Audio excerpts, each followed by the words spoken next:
What's up, y'all? We're back, and this time with a video about how to deal more damage. More specifically, I'm going to talk about how to efficiently improve the damage of your character. This is going to be a long one with more math and less blasting, but hopefully I can give you guys something to think about.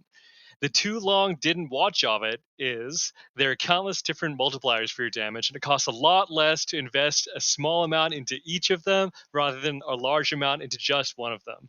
For example, if you guys could spend 30 divines on a big ass crossbow, or you could just spend a handful here and there on everything else and get just as much damage for a fraction of the price.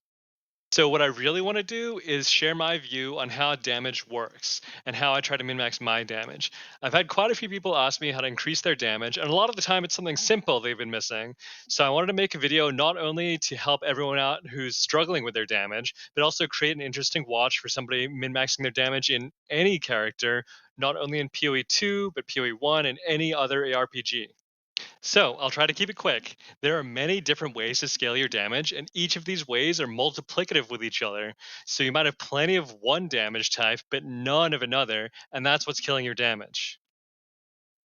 So, the different damage types I'll cover are flat damage, gem levels, attack speed, increased damage, more damage, enemy damage taken, and enemy resistances. So, make sure to pay attention to whether or not you guys are investing way too much into one of these damage types, but none into another. Because you guys could stand to gain so much more damage if you just dropped a little bit of an investment into one of these empty buckets. All right, so flat damage. So this is your weapon and all other sources of added damage you have in your gear. This is where a lot of people will invest a huge amount into their crossbow, but neglect the other sources. Breach rings and gloves can be a huge source of damage. So I have a quick example here. So I've got a 30 divine crossbow here, and maybe one or two divine crossbow here. And so let's see what happens if I go for the 30 divine upgrade.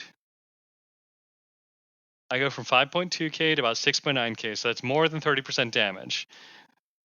But what if I took that 30 divines and invested a tiny little bit of it into a couple breach rings? So throw these breach rings on, and these cost me less than 2 divines each, and then we're above 8k. So you can get so much more damage if you just get that damage on your rings instead, and then you have all those divines left over to maybe buy a crossbow, maybe buy something else. And then we got gem levels, which is not really a true bucket. Just make sure you have a level 19 gem, not too expensive. And then any levels on top of that are icing on the cake. You can get up to 7 on your weapon and 3 on your neck, and consider those every single level to be about 5% more damage. And then we have attack speed. So attack speed comes in very small amounts, but you start out with none of it. So consider 10% attack speed to be 10% more damage. And not only that, but it feels good. The more you shoot, the safer you are, and the sooner you can move. I feel like it translates to movement speed, so you can get this from quite a few places on the tree and on jewels too. It does scale your reload speed, so I consider it to be a very good stat to invest in. Increased damage. So this one trips everyone up, trips all the new players up. Any source of increased damage, increased attack damage, projectile damage, crossbow damage, damage with two-handed weapons, they all add on top of each other.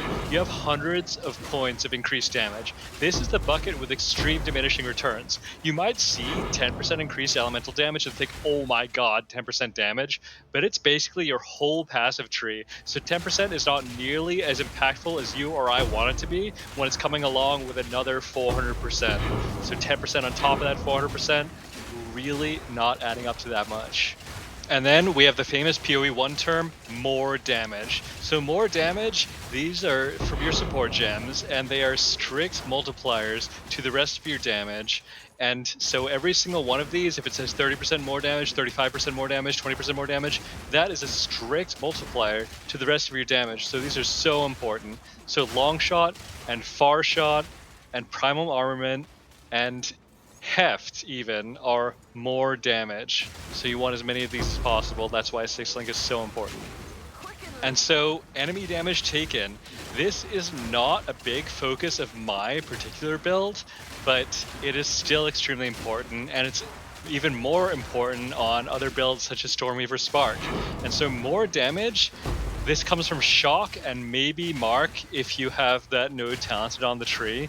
And so this is another strict multiplier to the rest of your damage. And that's why I talent the Shock effect, because it gives me that much more damage.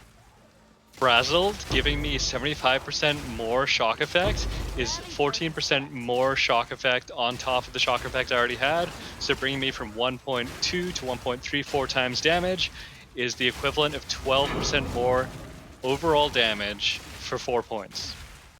And last but not least, we have enemy resistances. This one is extremely important. This is your enemy's resistances reduced by exposure and your curse, and then further reduced by penetration. I cannot stress how important this is. Some bosses, such as Zesht, have 75% fire resistance. So if you come into this fight with no answer to resistances whatsoever, you're doing 1/4 of your damage.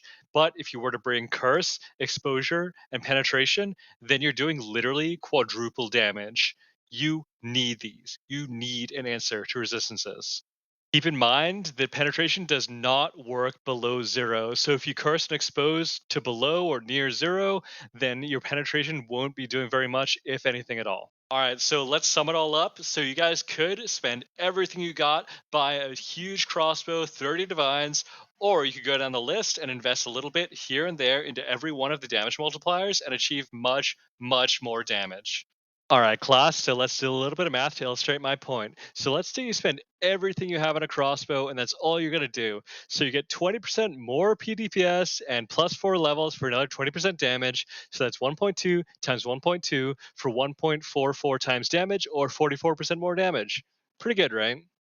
Wrong, because it cost you everything. And now let's take a look. Say you spend a few exalts here and there to get more flat damage on your rings and your gloves for 15% more flat damage, and then you took the leftover currency to invest in an amulet with plus 2 levels, picked up some better jewels, some attack speed here, some increased damage there, and it looks like we're up to about 53% more damage for a fraction of the cost. But wait, what if you weren't cursing? What if you swapped in long shot? What if you anointed some shock magnitude? What if you didn't have pierce? The weapon is not everything. The tooltip is not everything. Do not forget all the avenues for damage. Have a mental checklist, fill every bucket, and that's how you do damage. Thanks everyone for coming to my TED Talk. I hope you guys learned something, and even if you didn't, I hope it was entertaining at the very least. As always, I'm open to feedback and questions anytime. Adios, and thank you for watching.